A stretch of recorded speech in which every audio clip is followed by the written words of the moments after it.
रहीम इय्याका नअबुदु व इय्याका नस्तईन।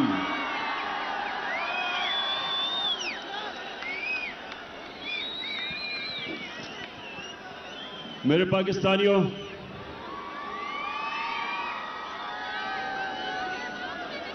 पहले तो मैं आप सबसे माजरत चाहता हूं कि आपको इतनी देर इंतजार करवानी पड़ी। उसकी वजह थी कि मुझे रास्ते से, सड़कों से काफिलों के पैगाम आ रहे थे कि अभी हम सड़कों पे फंसे हुए हैं, तो अपनी तकरीर जल्दी ना करना। तो मैं आपसे इसलिए माजरत चाहता हूं कि अभी भी कई लोग सड़कों के ऊपर फंसे हुए हैं और दूर से आए हैं कई, तो उसके लिए मैं माजरत चाहता हूं कि हमें आपको इंतजार करवानी पड़ी। अच्छा, अब मेरे पाकिस्तानियों, मैं जब लाहौर से निकल रहा था तो मुझे दो चीजें सबने कही कि जी आपकी इस वक्त टांग की वो हालत नहीं है कि आप ट्रैवल कर सकें और मुश्किल है, गाड़ी में घुसना चढ़ना मुश्किल है इस वक्त, और इंशाल्लाह 3 महीने और लगेंगे जब तक ये ठीक नहीं होती। लेकिन दूसरी चीज भी कहते रहे, और उससे भी ज्यादा लोग, कि आपकी जान को खतरा है। और वो लोग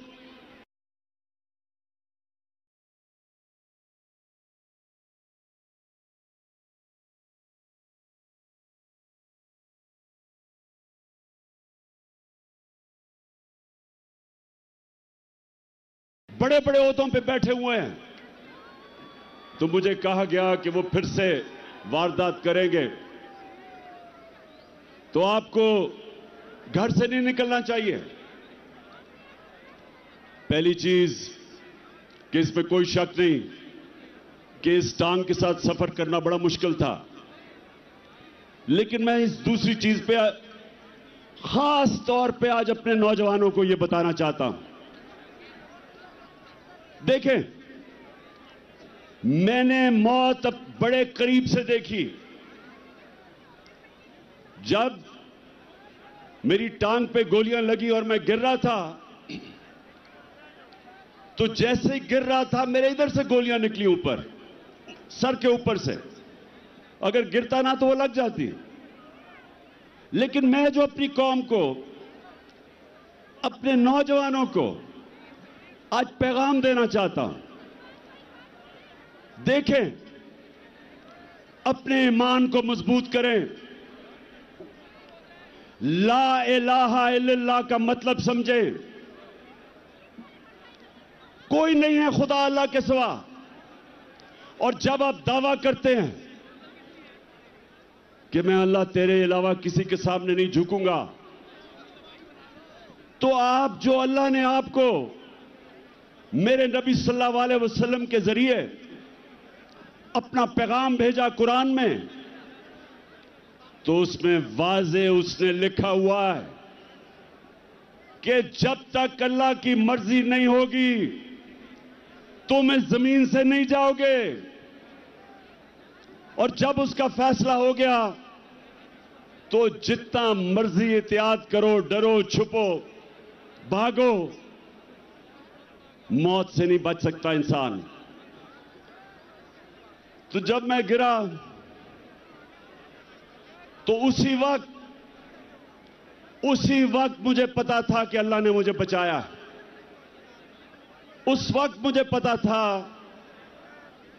कि अल्लाह का यह फैसला था कि मैंने नहीं अभी जाना।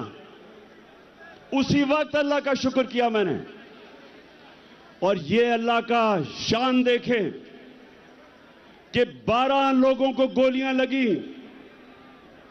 कंटेनर के ऊपर 12 लोगों को गोलियां लगी। ये फैसल को भी, मैं बल्कि इसको देख रहा था, इसके मुंह से खून गिर रहा था, गाल से। अहमद चट्टा जो मेरे साथ था, वो मेरे साथ गिरा हुआ था। ऊपर और लोगों को गोलियां लगी। लेकिन अल्लाह की शान देखो कि 12 में से एक भी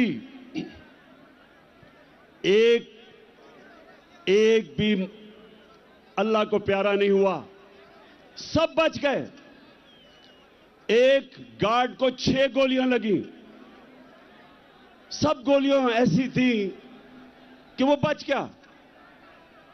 मेरा जो गार्ड जाहिद था, हमारा इमरान इस्माइल जो सिंध के गवर्नर थे, 4 गोलियां उसके कपड़ों में से निकली, बच गया। तो मैं आज सारी कौम को, मैं सिर्फ आपको एक बताना चाहता हूं कि अगर आपने जिंदगी सही माने में जिंदगी गुजारनी है तो ये जो मौत का खौफ है, इससे अपने आप को आजाद करें। ये जो खौफ जो इंसान के ऊपर तारी होता है, बड़े इंसान को एक छोटा सा इंसान बना देता है। खौफ एक कौम को गुलाम बना देती है। ये जो मरने का डर है, मुसलमानों की तारीख में जो सबसे बड़ा सानिया हुआ, हजरत इमाम हुसैन का करबला में, तो कूफा के लोगों को पता था कि हजरत इमाम हुसैन राय हक पे खड़े हैं, लेकिन यजीद का खौफ था, उसके जुल्म का खौफ था, नहीं मदद करने के लिए आए। और मुसलमानों की तारीख का सबसे बड़ा ट्रेजेडी सानिया हुआ। और ये जो खौफ है, ये इंसानों को गुलाम बनाता है। जिल्लत का खौफ कि जी मुझे जलील कर देंगे। मुझे पिछले 7 महीने में, बल्कि मेरे 26 साल की सियासत में, कितनी इन्होंने कोशिश की मुझे जलील करने की, हर किस्म की किरदार कुशी की, कोई मौका नहीं छोड़ा कि किसी तरह इमरान खान को हम जलील करें, क्योंकि ये हमें चोर कहता है। और आज आप सब सामने, मेरे सामने इस तादाद में पब्लिक, कितने वजीर आजम आए हैं और गए, किसके लिए कौम निकली ऐसे जो आज आप मेरे लिए निकले हैं? इससे क्या साबित होता है कि इज्जत अल्लाह के हाथ में है, कोई आपको जलील नहीं कर सकता। और खास तौर पे तीसरी चीज जो रिस्क, कितने ताकत में बैठे हुए लोग अपने नीचे जो तनख्वाहदार होते हैं उनसे गलत काम करवाते हैं, और वो गलत काम करते हैं अपनी नौकरियां बचाने के लिए, क्योंकि उनका ईमान नहीं कि अल्लाह के हाथ में रिस्क है। अल्लाह ने ये 3 चीजें इसलिए अपने पास रखी हैं कि वो आपको आजाद करना चाहता था। जो ला इलाहा इल्लल्लाह है, जब तक आपके दिल में इसका मतलब नहीं आएगा, ये आपको आजाद नहीं करेगा। और सिर्फ आजाद इंसान बड़े काम करते हैं, आजाद मुल्क ऊपर परवाज करते हैं, गुलाम सिर्फ अच्छी गुलामी करते हैं, गुलाम की परवाज नहीं होती, सिर्फ आजाद इंसानों की परवाज होती है। मैं इसलिए आया, मुझे मौत की तो फिक्र नहीं थी, फिक्र ये थी जो मेरी टांग का मसला है, इसने मुझे मुश्किलें डाली चढ़ने में उतरने में। लेकिन मैं आया इसलिए कि मेरे पाकिस्तानियों, आप आज एक डिफाइनिंग मोमेंट पे खड़े हो। आज आप क्रॉस रोड्स पे खड़े हो, फैसला कुन वक्त पे खड़े हो। आज आपके सामने दो रास्ते हैं। आज मेरी कौम, आपके सामने दो रास्ते हैं। जब नमाज में अल्लाह से हम कहते हैं कि अल्लाह, एक ही चीज मांगते हैं अल्लाह से 5 वक्त की नमाज में कि अल्लाह उनके रास्ते पे लगा जिनको तूने नेमतें बख्शी, उनके रास्ते पे ना लगा जो तबाही के रास्ते पे निकल गए। पाकिस्तानियों, आप भी उधर खड़े हैं। एक तरफ नेमतों का रास्ता है, आपकी अजमत का रास्ता है, दूसरी तरफ आपकी तबाही का रास्ता है, गुलामी का रास्ता है, जिल्लत का रास्ता है। मौलाना रूमी, उसने बड़ी एक ऐसी बात की जो मुझे कभी नहीं भूली। उसने कहा कि जब अल्लाह ने तुम्हें पर दिए उड़ने के लिए, क्यों चूंटियों की तरह जमीन पे रेंग रहे हो? पाकिस्तानियों, अल्लाह ने हमें पर दिए। हमारा मुस्तकबिल यह नहीं है कि हम चूंटियों की तरह रेंगे। जो ऊपर आए फैसला करे कि जी आज तो ये चोर हैं, उनके ऊपर एक्शन ले, गवर्नमेंट गिरा दे। अगले दिन फिर बंद कमरों में फैसला हो कि नहीं जी, मैं अब एनआरओ दे दिया इनको, ये मैं गंगा में नहा के पाक हो गए हैं, और फिर उनको निकाले कि जी चोर हैं, और फिर उनको एनआरओ दे दे। और कौम अगर इस चीज को, अगर हम इन चीजों को, इस जुल्म को, इस नाइंसाफी को अगर कौम तस्लीम करती है, तो वो कौम के अंदर और भेड़ बकरियों में, गाय भैंसों में कोई फर्क नहीं है। इंसान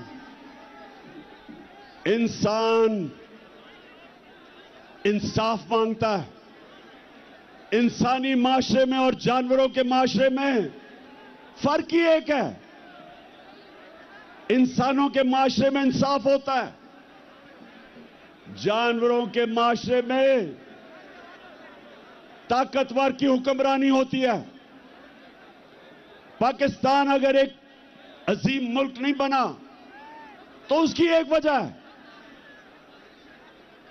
कि हमारे मुल्क में कभी भी कानून की हुक्मरानी नहीं आई, ताकत की हुक्मरानी, जंगल का कानून रहा है। और ये याद रखें, कभी कोई माशरा तरक्की नहीं कर सकता जिस माशरे के अंदर इंसाफ नहीं होता। मेरे नबी सल्लल्लाहु अलैहि वसल्लम ने मदीना की रियासत में, और याद रखें अल्लाह का हुक्म है कि मेरे हबीब के सुन्नत पे, उसकी शरीयत पे, उसके रास्ते पे चलो। क्यों अल्लाह ने हमें हुक्म दिया है? हमारी बेहतरी के लिए। जब इल्लामा इकबाल, जब उसने पाकिस्तान का तस्वुर किया, तो इल्लामा इकबाल ने सोचा था कि हम एक माशरा खड़ा करेंगे मदीना के रियासत के असूलों के ऊपर। और इल्लामा इकबाल ने बताया कि जब भी मुसलमान माशरा खड़ा होता है, वो वापस उन असूलों पर जाता है, और जब तबाह होता है तो उन असूलों से पीछे हट जाता है।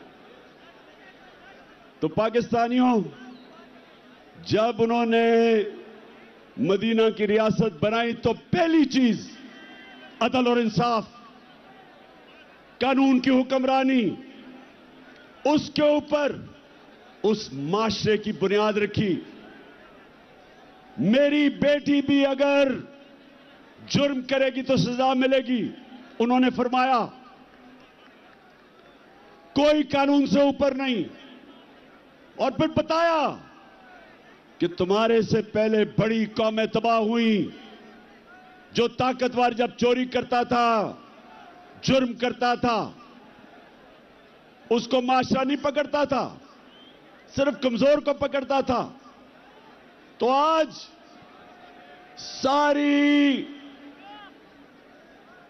सारी दुनिया में आप चले जाएं, सारे गरीब मुल्क देख लें। मुझे मौका मिला दुनिया में गरीब तरीन मुल्क देखने का और अमीर तरीन। फर्क एक है, गरीब मुल्कों के अंदर इंसाफ नहीं। वहां भी इस तरह के बड़े बड़े डाकू, जरदारी और शरीफ की तरह पैसा चोरी करके बाहर लेके जाते हैं और उनको निजाम नहीं पकड़ सकता। वहां भी सिर्फ छोटा चोर जेल में जाता है।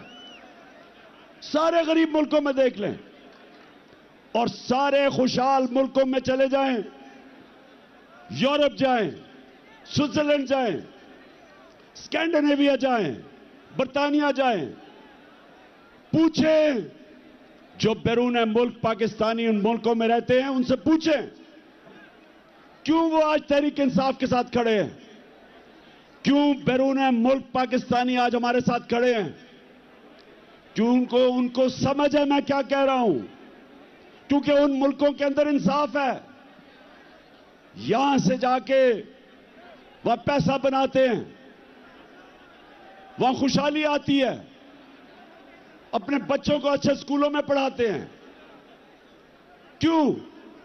क्योंकि उनके मुल्क में इंसाफ है, मेहनत का फल मिलता है, उनके हुकूक की तहफ़्फ़ुज़ है, उनकी अदालतें इंसानों के अंदर इंसाफ करती हैं, इसलिए वहां खुशहाली है। और गरीब मुल्कों के अंदर, हर गरीब मुल्क अब चले जाएं, उनके बड़े बड़े वजीर आजम, उनके सदर मुल्क से पैसा चोरी करके बाहर ले जाते हैं।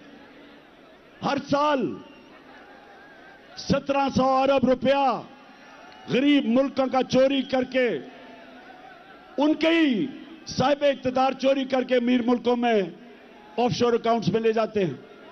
गरीब गरीब होता जा रहा है, अमीर मुल्क अमीर होते जा रहे हैं। तो पाकिस्तान अगर आज इन हालात में है, इसकी ये वजह नहीं कि वसाइल की कमी है, इसकी वजह ये कि हमने शुरू से ही कानून की हुक्मरानी नहीं की। मार्शल लॉ आता था तो वो कानून तोड़ के आता था, ताकत की हुक्मरानी थी, वो कानून से ऊपर थे। लेकिन ये जो दो खानदान जिन्होंने 30 साल इस मुल्क पे हुकूमत की, इन्होंने भी कभी मुल्क के इदारों को मजबूत नहीं होने दिया। ये भी जब आते थे तो बजाय इदारों को मजबूत करते, कानून की हुक्मरानी लेके आते, इन्होंने भी आते साथ ही इदारों को कमजोर किया, क्योंकि करप्शन नहीं हो सकती थी जब तक इदारे कमजोर ना हो। और ये वजह है पाकिस्तानियों, नौजवानों जो तरसते हैं मुल्क से बाहर जाने के, नौकरियां ढूंढने के लिए, ये समझ जाएं कि बीमारी एक है, इंसाफ नहीं है। अब मुझे ये बताएं,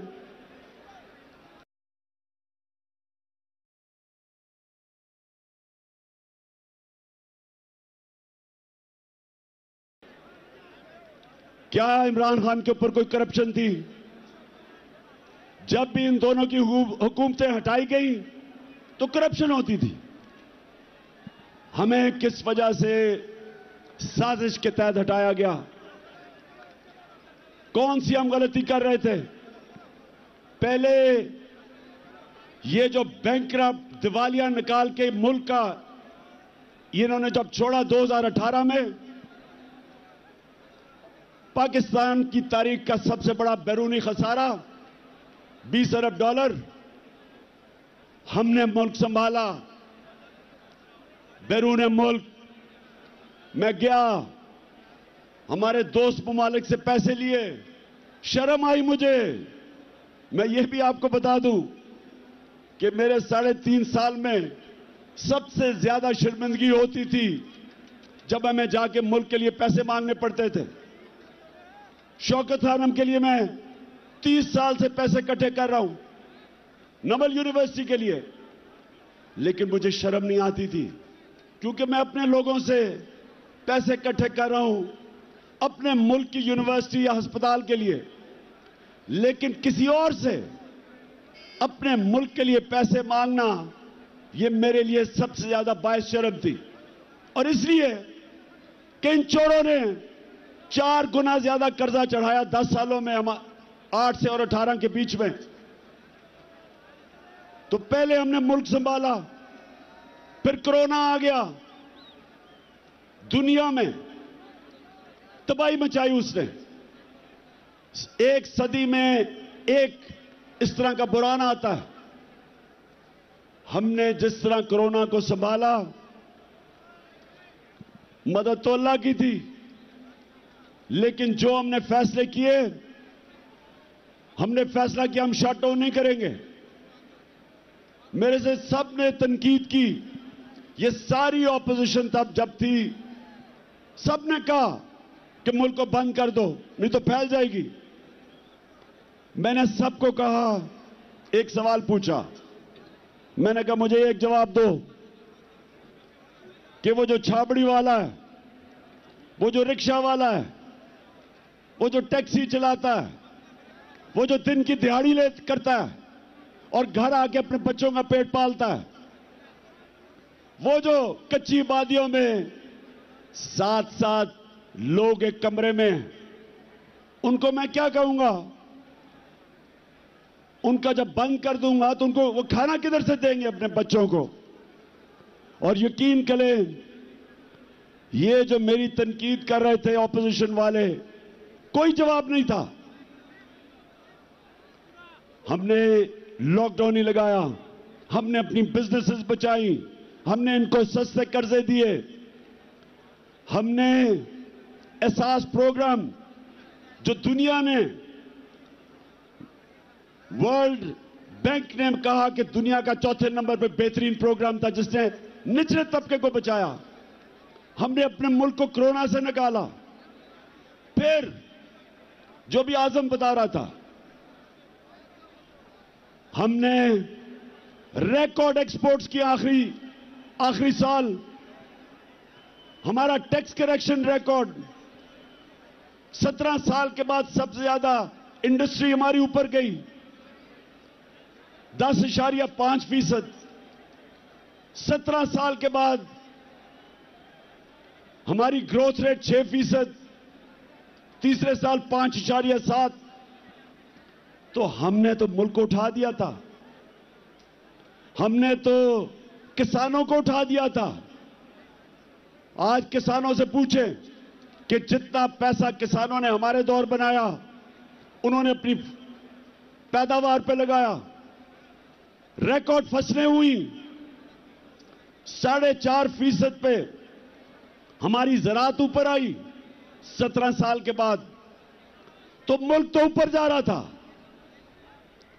हमने हेल्थ कार्ड लेके आए, पहली दफा पाकिस्तान की तारीख में एक हुकूमत ने आम आदमी का सोचा कि हर घराने के पास 10 लाख इंश्योरेंस हो, किसी भी अस्पताल में जाके गरीब खानदान इलाज करवा सके।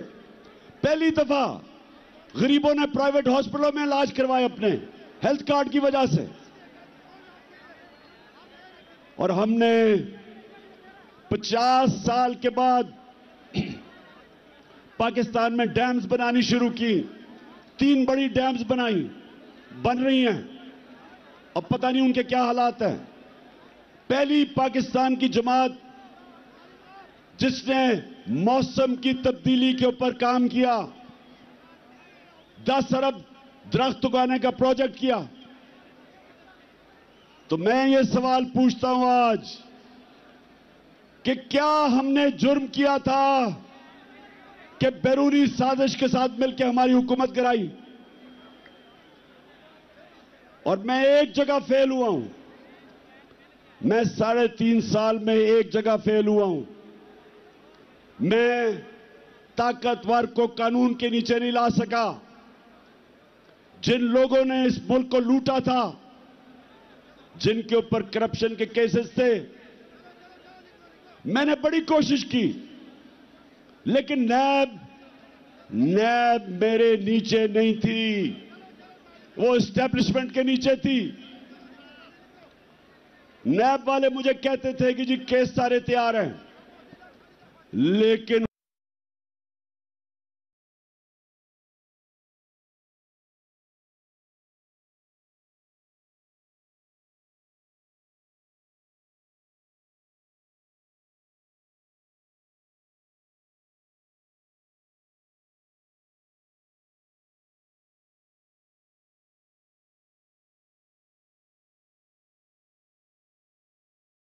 के नीचे नहीं लेके आएंगे, बड़े बड़े डाकुओं का एहतसाब नहीं करेंगे, या करप्शन खत्म नहीं होने लगी। तो मुझे बार बार जवाब आता था कि इमरान साहब आप इकोनॉमी के ऊपर तवज्जो दें।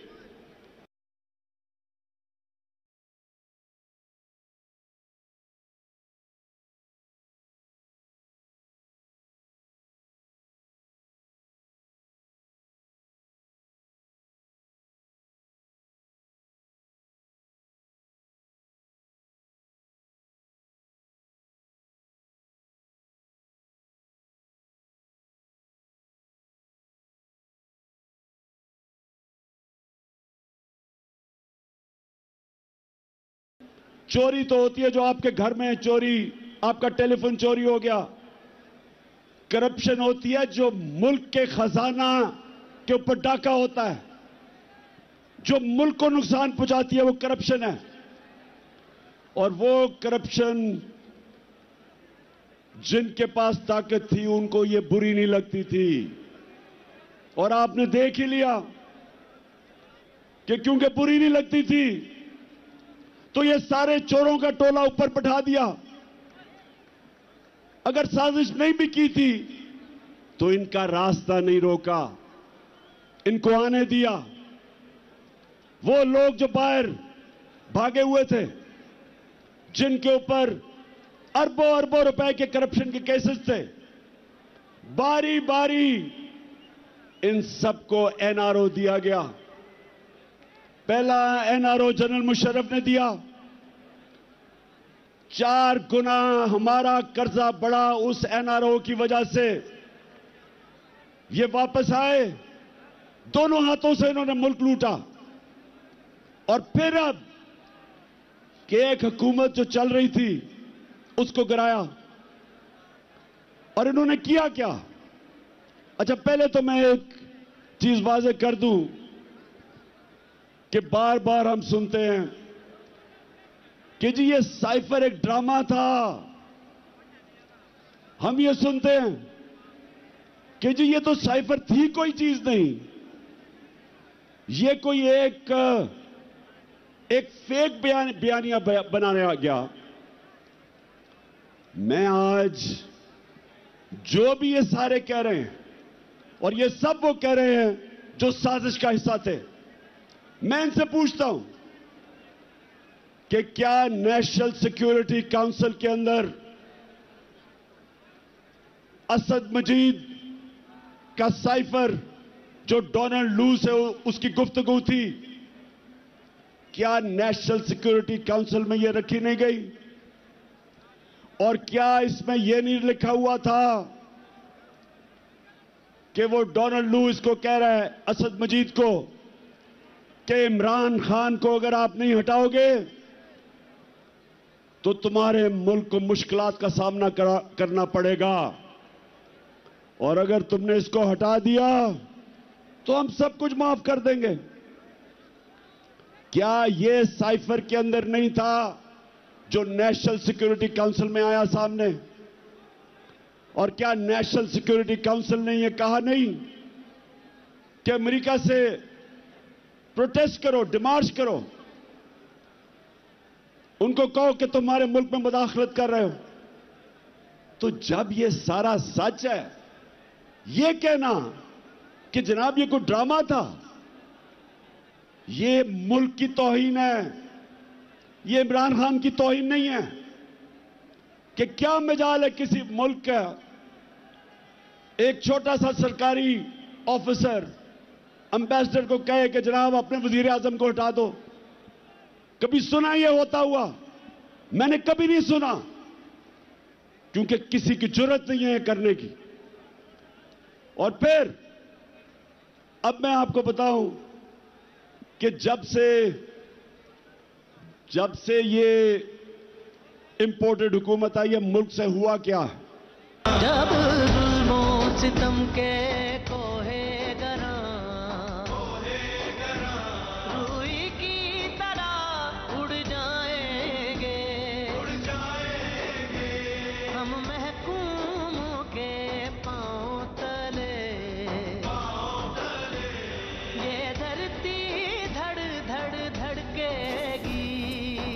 चेयरमैन तहरीक इंसाफ इमरान खान जलसे से खिताब कर रहे हैं। रावलपिंडी में जलसे से खिताब करते हुए उन्होंने कहा, बल्कि इतराफ़ किया, उन्होंने कहा कि मैं 3 साल में एक जगह फेल हुआ हूं कि ताकतवर को कानून के नीचे ना ला सका। उन्होंने कहा कि नैब मेरे कंट्रोल में ना था। उन्होंने पैगाम दिया कौम को। उन्होंने कहा कि कौम आज एक दौराहे पर खड़े हैं, आपको अच्छाई या बुराई में से इंतखाब करना है। दोबारा आपके सामने मैं अदाद और शुमार लेके आ रहा हूं कि किधर पाकिस्तान था मार्च में जब अदम एतमाद की इन्होंने टेबल किया असेंबली में, और किधर आज है। 7 महीने में जो पाकिस्तान हुआ, जो इससे हुआ, वो मैं आपके सामने रखता हूं। फिर से मैं आपको बता दूं कि 5.7 2021 में पाकिस्तान बढ़ा था आगे, और 6% 22 में बढ़ा था।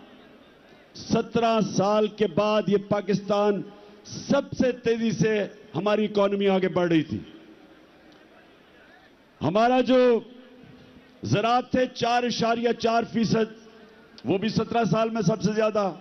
इंडस्ट्री 10.7% और लार्ज स्केल मैन्युफैक्चरिंग 7.2, ये भी 17 साल में सबसे ज्यादा। हमारी एक्सपोर्ट्स 32 अरब रिकॉर्ड, रिमिटेंसेस 31 अरब रिकॉर्ड, हमारे टैक्स 6,1500 अरब रुपया ऑल टाइम रिकॉर्ड। और जो महंगाई थी हमारे दौर पे, जिसको कहते हैं कंज्यूमर प्राइस इंडेक्स CPI, वो 12.2 था, और सेंसिटिव प्राइस इंडेक्स जो महंगाई थी वो 14% थी। अब जब से ये आए हैं,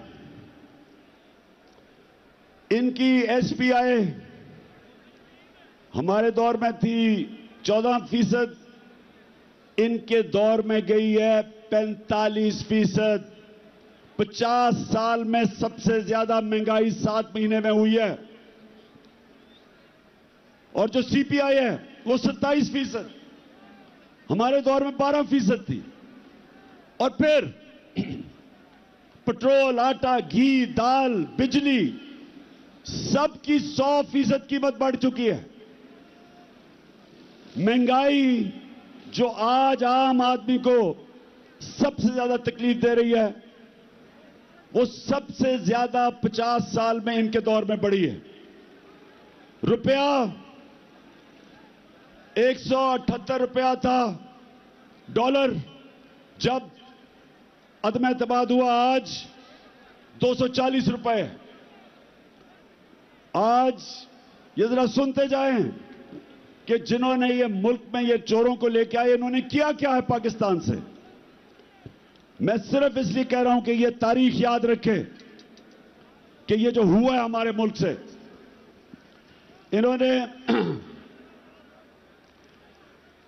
जो ज़राअत तेजी से बढ़ रही थी, ज़राअत के अंदर गन्ना 9% कम, चावल 40% कम हुए हैं, कपास 25% कम, और इस वक्त जो हमारी बेरोजगारी है वो 22.5% बढ़ चुकी है। फिर जो सबसे खौफनाक चीज कि आज जो बाहर की दुनिया है उसके मुताबिक पाकिस्तान अपने कर्जे क्या वापस कर सकता है, उसकी रिस्क क्या है, आज 100% से ज्यादा बढ़ गई है। जब हम गए थे तो 5% थी। तो आज बैरूनी दुनिया ने, मार्केट्स ने पाकिस्तान के ऊपर अदम एतमाद किया। 88% पाकिस्तान के जो इन्वेस्टर हैं वो समझते हैं कि हुकूमत के ऊपर उनको कोई एतमाद नहीं। तो मैं फिर से पूछता हूं कि माइशत नीचे, हमारी जमहूरियत, ऑपोजिशन ही खत्म हो गई। जो हमारा लोटा था वो ऑपोजिशन लीडर बन गया, वो नून के टिकट पे लड़ेगा, तो असेंबली भी खत्म। हमारे मुल्क के अंदर जो इदारे हैं, FIA के ऊपर इन्होंने अपना आदमी बिठा के सारे केसेस माफ करवा लिए और उनके ऊपर जुल्म किया, जो कि जिन्होंने इन्वेस्टिगेशन की थी।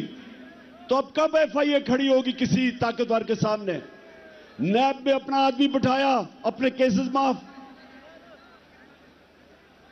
इदारे जो मुल्क की बुनियाद होते हैं वो कमजोर। सबसे ज्यादा जुल्म किया मुल्क की अखलाकियात पे और रूल ऑफ लॉ पे, कि इन्होंने आते साथ ही अपने सारे केसेस माफ करवाने शुरू कर दिए। तो मुल्क में क्या पैगाम दिया कि जो जेलों में लोग भरे हुए हैं उनकी सिर्फ जुर्म यह है कि वो गरीब हैं। ताकतवर सारे बड़े बड़े डाकू बचते जा रहे हैं। मुझे यह बताएं कि उस मुल्क का अब क्या मुस्तकबिल होगा। मैंने जो आज आपको सबको यहां बुलाया, मेरा मकसद आपको यह समझाना है कि हम दो रास्ते पे खड़े हो गए हैं। हम अगर अब चुप करके इस जुल्म और नाइंसाफी को तस्लीम करेंगे, आगे तबाही है। क्योंकि मेरे नबी सल्लल्लाहु अलैहि वसल्लम ने पहले कह दिया था कि जब ताकतवर को एक मुल्क का निजाम, इंसाफ का निजाम नहीं पकड़ता और सिर्फ कमजोरों को पकड़ता, तबाह हो जाता है वो मुल्क।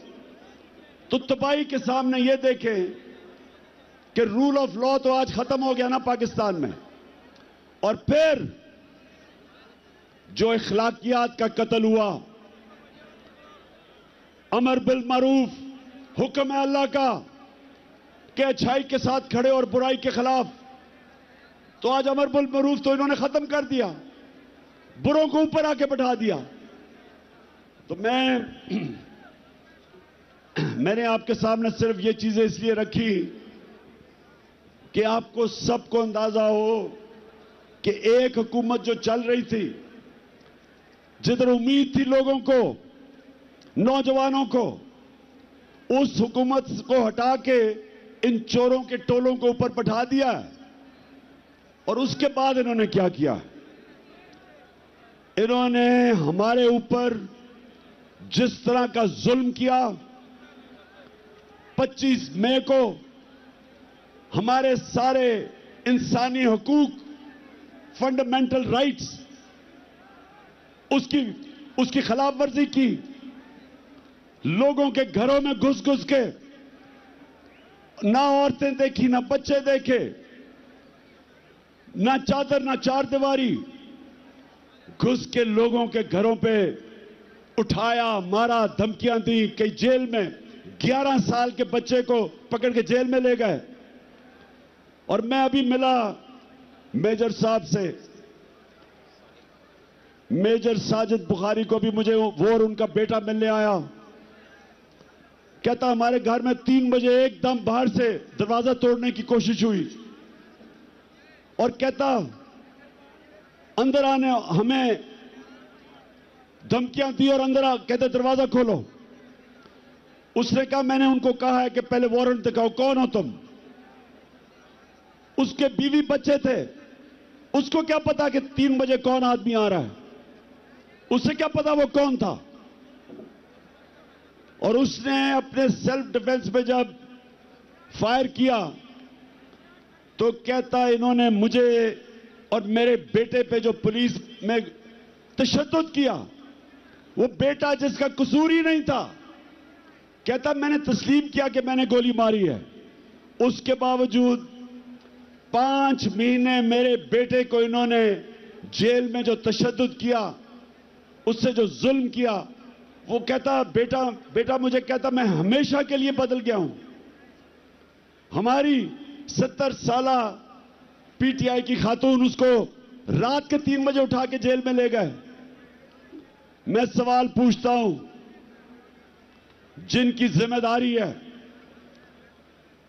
हमारे फंडामेंटल राइट्स की हिफाजत करना, सोए हुए थे, किसी ने कुछ नहीं किया। उसके बाद जो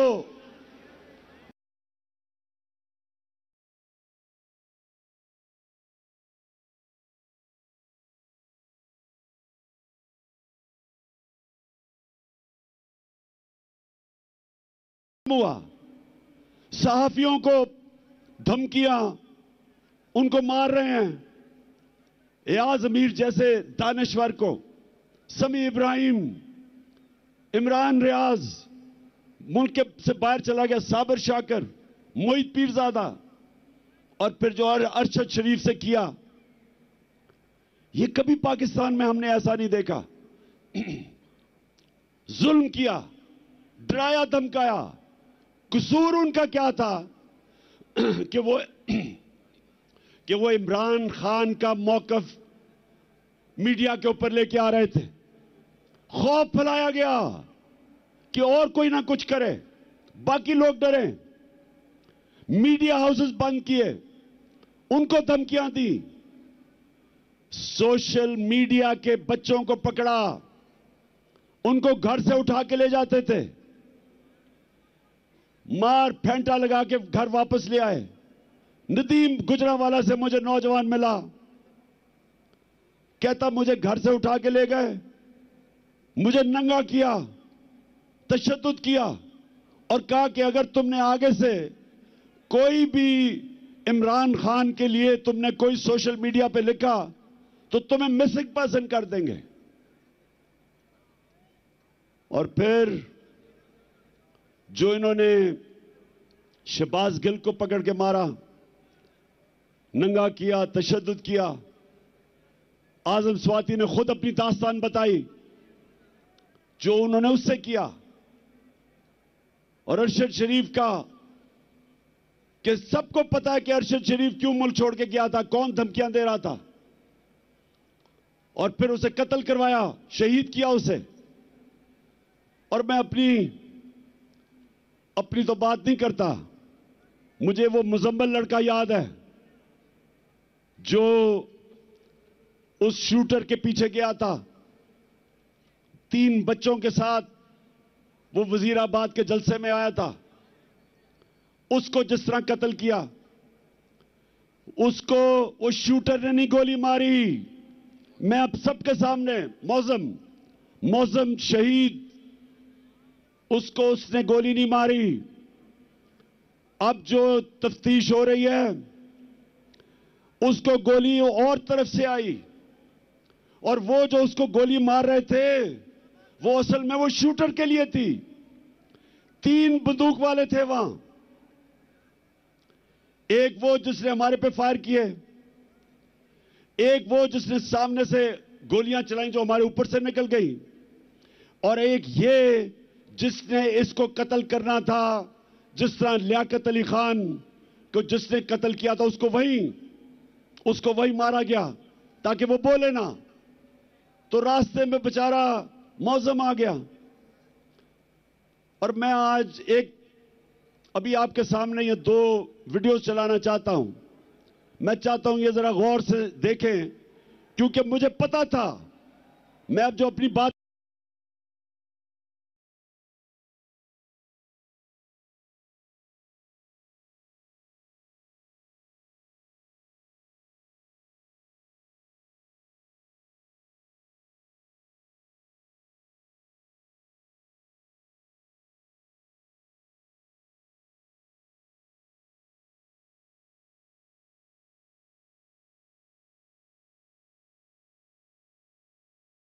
पहले मैंने क्या कहा था, ये देखें।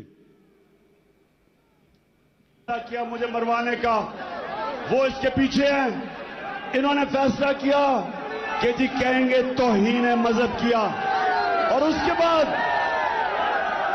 अगर मुझे किसी ने कत्ल किया तो कहेंगे जी कोई मजहबी जुनूनी ने कर दिया क्योंकि इसने तौहीन मजहब किया। कोई ये कान खोल के सुन लो, मैंने अपनी सारी कौम एक टेप बना के रखी हुई है। जिस वक्त मुझे कुछ हुआ वो टेप आ जाएगी, रिलीज होगी, और वो 4 लोगों के नाम सारी कौम के सामने आएंगे जिन्होंने बंद कमरों में ये फैसला किया और दूसरी कोशिश कर रहे हैं। पहले से इनका प्लान बना हुआ है, मैं आप सबको पहले भी बता चुका हूं। 4 लोगों ने बंद कमरे में फैसला किया मुझे मरवाने का, और वो लोग अभी भी उस साजिश पर लगे हुए हैं। उन्होंने दोनों मरियम जो झूठ बोलने की पीएचडी दोनों के पास है, इनको और जावेद लतीफ को, इन्होंने इनसे प्रेस कॉन्फ्रेंस करवाई, और प्रेस कॉन्फ्रेंस करवाई ऐसी कि इमरान खान खुदा ना खास्ता उसने मजहब की तौहीन की है।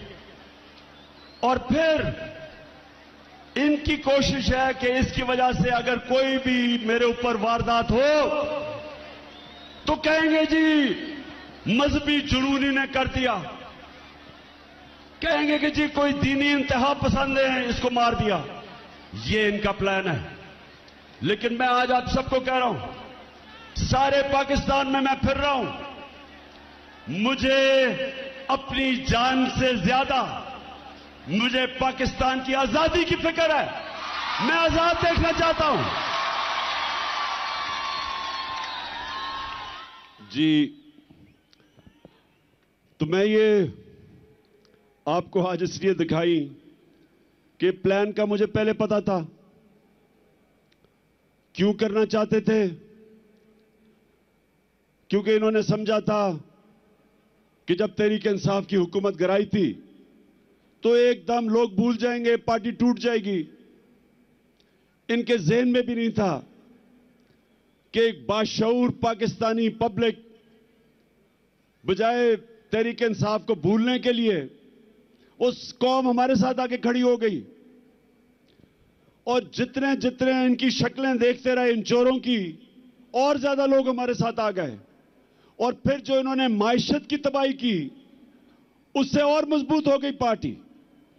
और उसके बाद जो इलेक्शन हुए, सारे इलेक्शनों में लोगों ने बार बार पैगाम दिया कि इन्होंने ये इंपोर्टेड हुकूमत उनके लिए मंजूर नहीं है। बार बार कौम ने पैगाम दिया, लेकिन बजाय अवाम की आवाज सुनने के हमारे ऊपर तशद्दुद शुरू हो गया।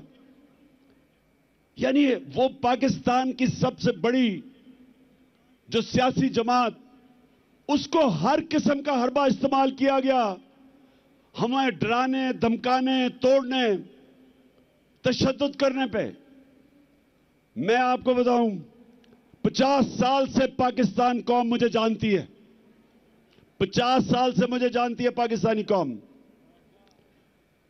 मैंने कभी इस तरह नहीं मुझे एहसास हुआ अपने मुल्क में रहते हुए कि पिछले 7 महीने में मुझे ऐसे लगा कि मैं शायद कोई मुल्क दुश्मन हूं या मैं कोई मुजरिम हूं। जिस तरह इन्होंने मेरे ऊपर एफआईआर काटी, मेरे ऊपर इन्होंने दहशतगर्दी का केस लिया है, मुझे पकड़ने आए, अवाम खड़ी हो गई। इन्होंने जिस तरह मेरे कारकुनों के ऊपर केसेस बनाए, इन्होंने पूरा जोर लगाया इलेक्शन में हराने का।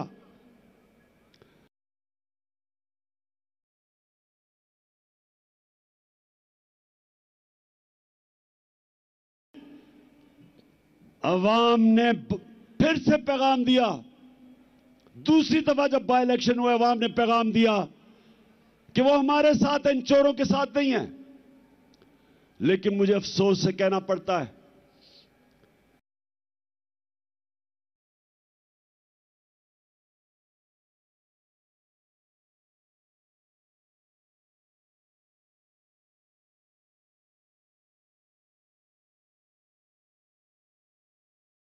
अपनी गलतियों से सीखे। ईस्ट पाकिस्तान में क्या हुआ था मुझे याद है। मैं वो आखिरी हमारा जहाज आया था ढाका से, हम मैच खेलने गए थे अंडर 19 का। उसके बाद मिलिट्री ऑपरेशन शुरू हो गया था। मुझे तो वो याद है कि ढाका में क्या तासुर था लोगों का। हमने उनसे इंसाफ नहीं किया। पाकिस्तान की सबसे बड़ी जमात से इंसाफ नहीं किया। हमने जोर से ताकत को इस्तेमाल करते हुए अपनी मनमानी की, मुल्क टूट गया। और हमने सीखा नहीं कि आज जो एक वाहिद पाकिस्तान की सबसे बड़ी सियासी जमात, फेडरल पार्टी, जो सारे पाकिस्तान को इकट्ठा रख सकती है, उसके ऊपर यह हरबे इस्तेमाल किए जा रहे हैं। हर मौका इस्तेमाल किया हमें कमजोर करने का। सबको, मीडिया हाउसेस को धमकियां दी गई कि हमें ना दिखाया जाए। यह जलसे के ऊपर जितनी हमें मुश्किलात पड़ी, कभी हमें हमारी अपनी पुलिस ना सुने। पंजाब में हमारी हुकूमत है, पुलिस बेबस हुई है, हमारे साथ ताउन ना करे, कभी सुना है? मैंने जब अपनी एफआईआर कटवाने की कोशिश की,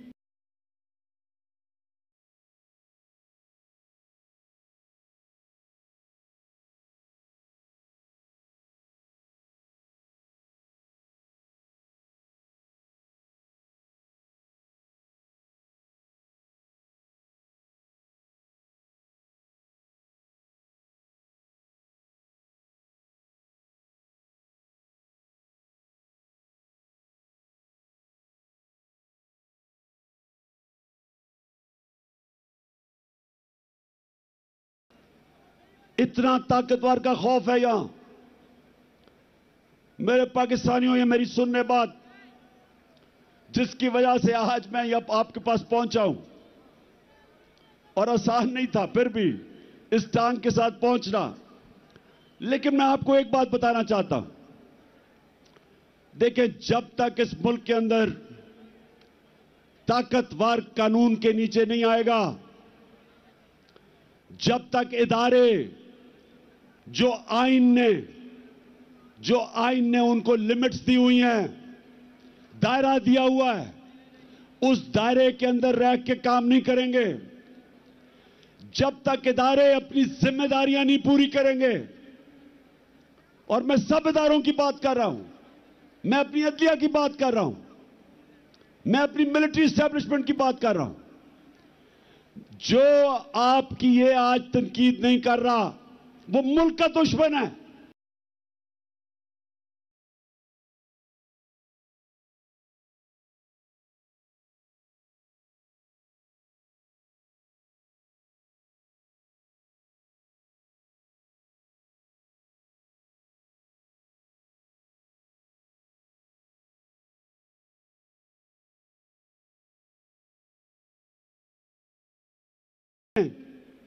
क्या हालात है मुसलमान मुल्कों के आज।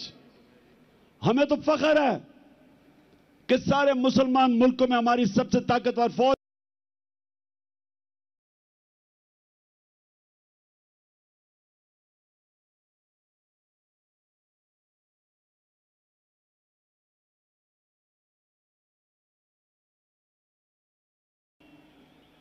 जो अपने कारोबार और हुकूमत का सीजन लगाने के लिए पाकिस्तान आ जाते हैं, यहां पैसा पूसा लूट के फिर बाहर भाग जाते हैं। सारा टब्बर बाहर बैठा हुआ है, अरबों अरबों रुपए की प्रॉपर्टीज में बैठा हुआ है। जब इनको मुश्किलें पड़ियां बाहर भाग जाते हैं। यह गैर मुल्की कब्जा ग्रुप है, यह सियासतदान नहीं है। मेरा जीना मरना इस मुल्क में है। मैं वो पाकिस्तानी हूं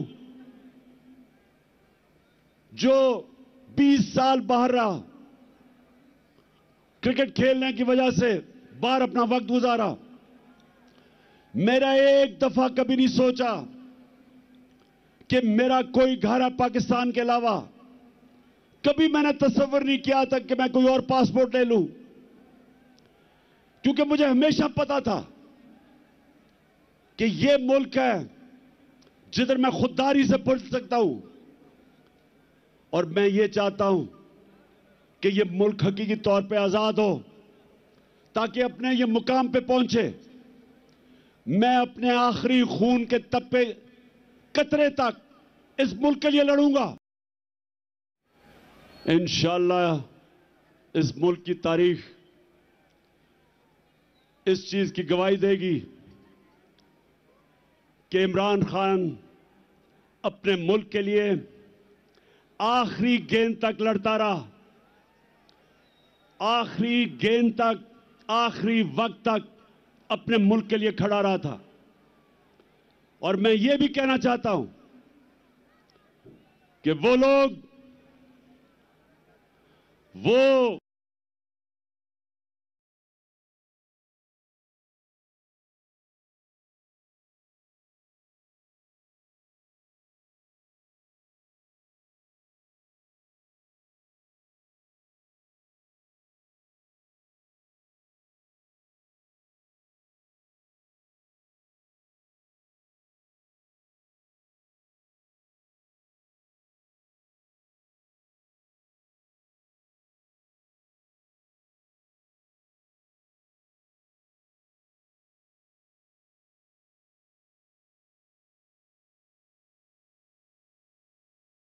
तब ये खत्म करने लगा हूं कि करना क्या आगे।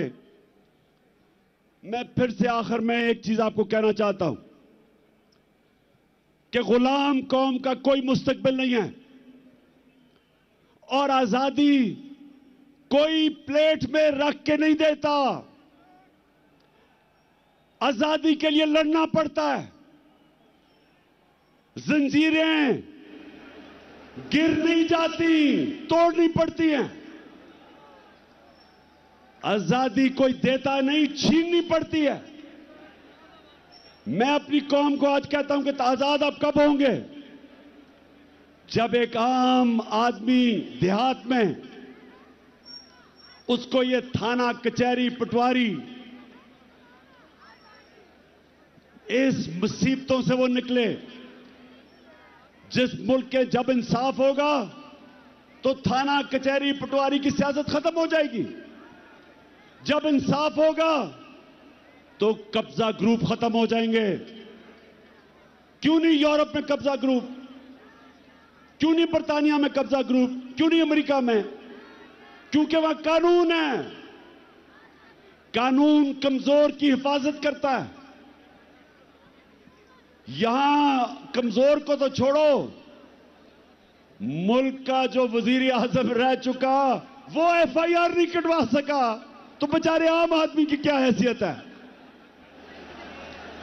जो आजम पार्टी से हुआ है, मुल्क का सेनेटर, 74 साल का आदमी, और क्या उसका जुर्म था?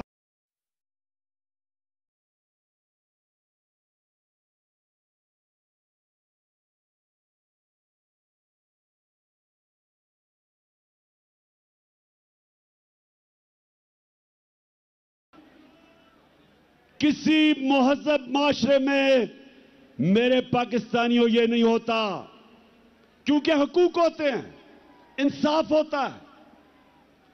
हजरत उमर के दौर में एक शहजादा मुसलमान होता है, खाना काबा का तवाफ हो रहा होता है, एक गुलाम का पैर शहजादे के कपड़े पे आ जाता है। शहजादा जोर से मारता है उस गुलाम को कि तुम्हारी जुर्रत।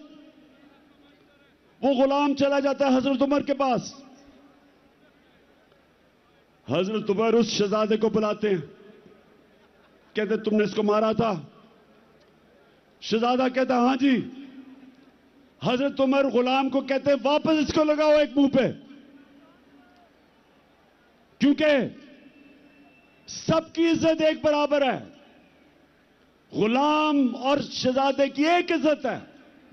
आज मगरिब में जाएं, बरतानिया में जाएं, आपको पता चलेगा कि जो मदीना के रियासत के असूलों के ऊपर दुनिया की अजीम रियासत खड़ी की थी मेरे नबी सल्लल्लाहु अलैहि वसल्लम ने, उन असूलों के ऊपर आज मगरिब में लोग चल रहे हैं।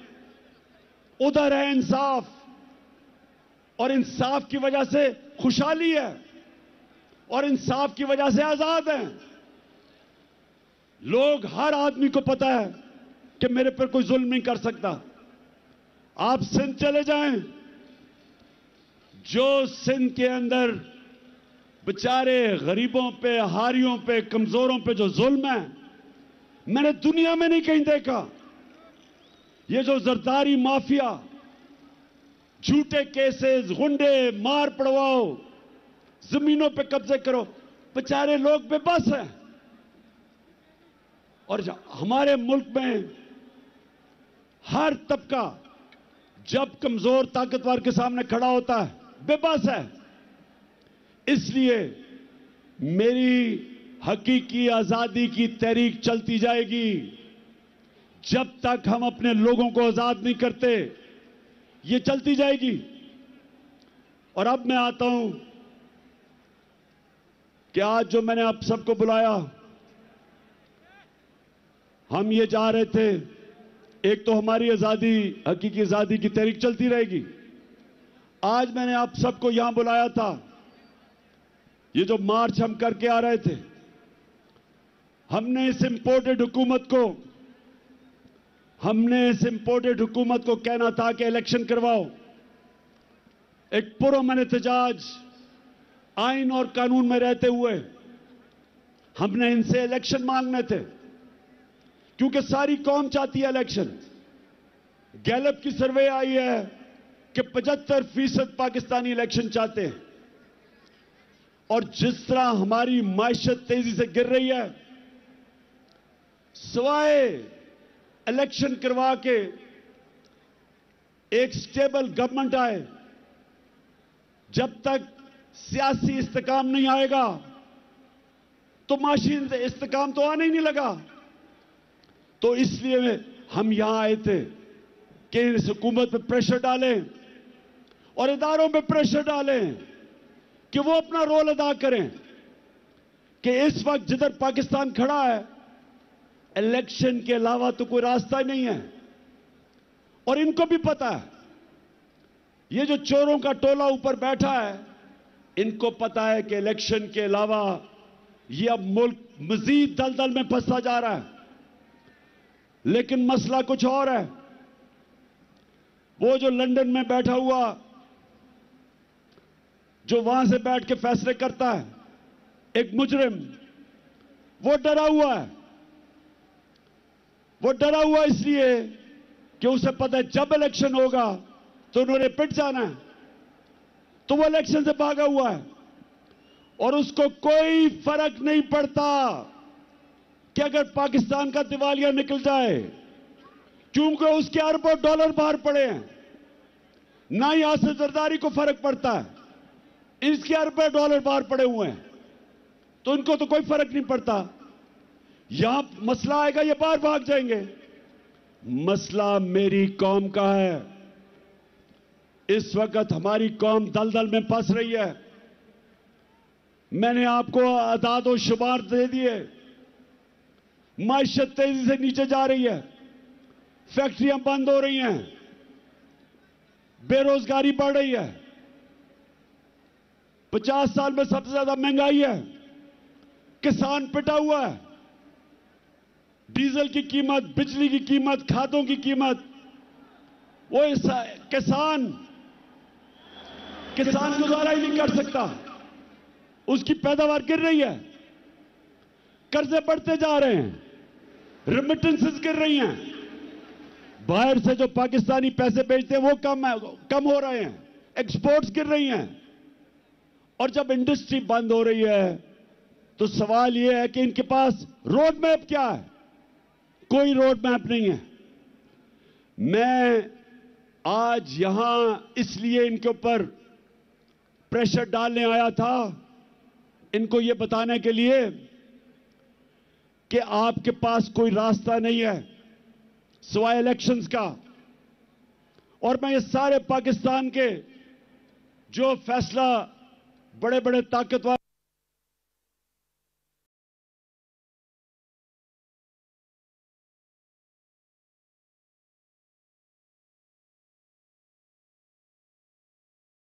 पास तो वो हालात हो जाएंगे कि जब आपकी इकोनॉमिक सिक्योरिटी गिरती है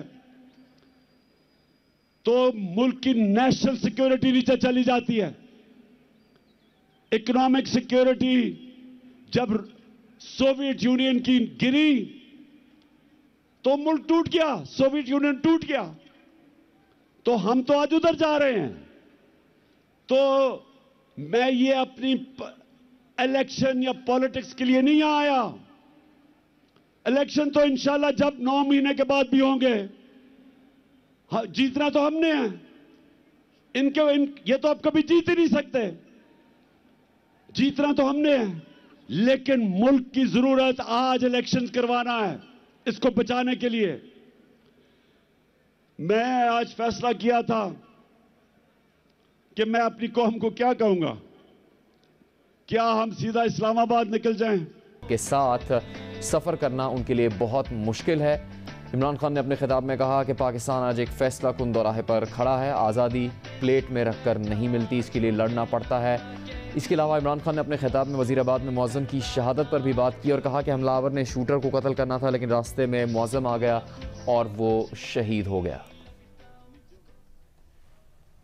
इस्लामाबाद कभी भी जो अवाम का समुंदर है, लोग तो अभी भी सड़कों के ऊपर फंसे हुए हैं। एक हमने फैसला करना है इस्लामाबाद जाना, तो मैं आपको यकीन दिलाता हूं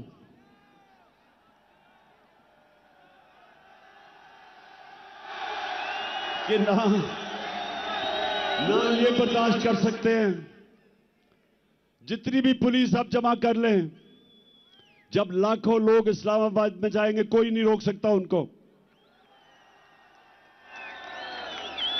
लेकिन मेरे पाकिस्तानियों, मेरी जितनी भी 26 साल की सियासत है वो मैंने आइन और कानून के बीच में की है। मेरे लिए इन 7 महीने में बड़ा आसान था कि हम वो श्रीलंका वाला हालात पैदा कर देते। हमने 65 जलसे किए, कभी पाकिस्तान के जलसे में इतने लोग नहीं आए, लेकिन पब्लिक आती थी और पुरअमन तरीके से ये बताते हुए कि हम इन चोरों को कबूल नहीं करेंगे, फिर पुरअमन तरीके से वापस चली जाती थी। मेरी पूरी कोशिश रही कि मैं किसी किस्म का इंतशार अपने मुल्क में ना पैदा करूं, क्योंकि वैसे ही माशी हालात बुरे हैं। अगर यहां तोड़ फोड़ शुरू हो गई, सबके हाथ से गेम निकल जाएगी। 25 मई को जब इन्होंने हमारे ऊपर तशद्दुद किया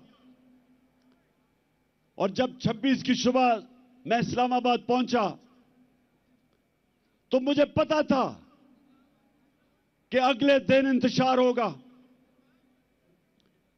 मैंने सिर्फ इसलिए अपनी मार्च कैंसिल की कि मुझे पता था कि अगर हम इस्लामाबाद धरने देने का फैसला कर लें तो अगले दिन तबाही होनी थी, खून होना था। इसलिए मैंने वो मार्च कैंसिल की।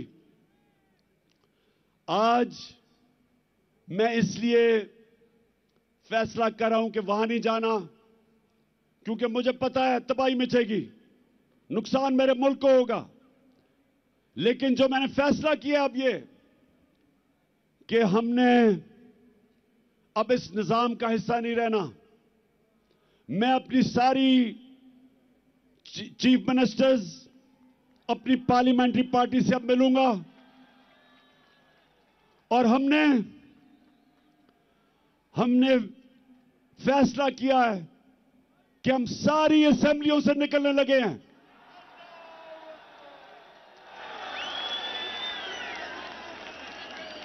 हम बजाय अपने मुल्क में तोड़फोड़ करें, हम बजाय अपने मुल्क में तबाही मचाएं, इससे बेहतर है कि हम इस करप्ट निजाम से बाहर निकलें और इस मुल्क का हिस्सा, इस सिस्टम का हिस्सा ना बने कि जिधर ये चोर बैठ के अपने अरबों रुपए के करप्शन के केसेस हर रोज माफ करवा रहे हैं। गरीब लोग जेलों में हैं, छोटी छोटी चोरी पे बेचारे लोग जेलों में गल सड़ रहे हैं और ये बड़े डाकू अरबों रुपए की चोरी अपनी माफ करवाने के लिए पहुंच जाते हैं। और मुझे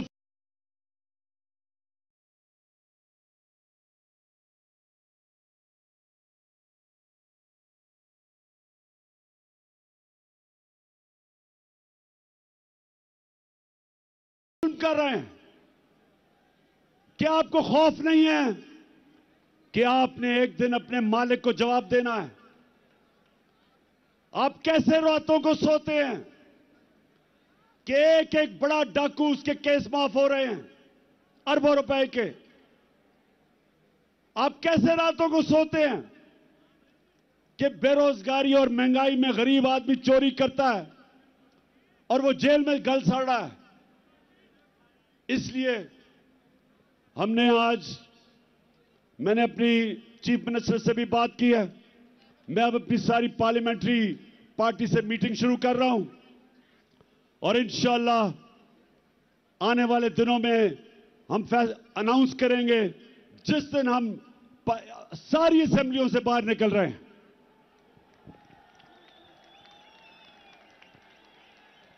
आखिर में मैं आप सबका शुक्रिया अदा करता हूं, जिस तादाद में आप यहां आए, जितनी मुश्किलों से आप आए, मैं आपका शुक्रिया अदा करता हूं। आपने मेरी हौसला अफजाई की, आपका शुक्रिया अदा करता हूं। और मैं आखिर में कभी ना भूलना, एक आपने आखिर में एक ओथ लेनी है, हल्फ लेना है, लेकिन यह भूलना ना कि आप एक अजीम कौम है, आपका एक अजीम मुकद्दर है। और इंशाअल्लाह ये मैं जद्दोजहद इसलिए कर रहा हूं कि मेरा ईमान है कि अल्लाह एक दिन हमारे मुल्क पे करम करेगा और वो तब करेगा जब ये कौम फैसला करेगी। जो कुरान में लिखा हुआ है कि मैं कभी किसी कौम की हालत नहीं बदलता जब तक वो कौम खुद अपनी हालत बदलने की कोशिश ना करे। और इंशाअल्लाह वो मेरी कौम तैयार है अपनी हालत बदलने के लिए। अब ये हल्फ ले, बिस्मिल्लाहिर्रहमानिर्रहीम। हाथ उठा ले, हाथ उठा ले। इमरान खान ने ऐलान किया है कि वो तमाम असेंबलियों से इस्तीफ़ा देंगे। चेयरमैन पीटीआई इमरान खान ने तमाम असेंबली से इस्तीफ़ा देने का फैसला कर लिया है और उन्होंने कहा है कि वो अपनी हुकूमत के दौर में सिर्फ एक जगह फेल हुए कि ताकतवर को कानून के नीचे नहीं ला सके। अपने खिताब का इख्तिताम करते हुए। उन्होंने कुछ देर पहले कहा कि वो तमाम असेंबली से इस्तीफ़ा देने का फ़ैसला कर चुके हैं, इस करप्ट निज़ाम से निकलने का फ़ैसला किया है, वो इस निज़ाम का हिस्सा नहीं रहेंगे। पाकिस्तान तहरीक इंसाफ ने तमाम असेंबली से इस्तीफ़े देने का फ़ैसला कर लिया है और इमरान खान ने इस्लामाबाद ना जाने का फ़ैसला किया है। इमरान खान ने तमाम असेंबलियों से निकलने का ऐलान किया है। तहरीक इंसाफ के इस जलसे से तहरीक इंसाफ के चेयरमैन इमरान खान खिताब कर रहे थे। हम बात करेंगे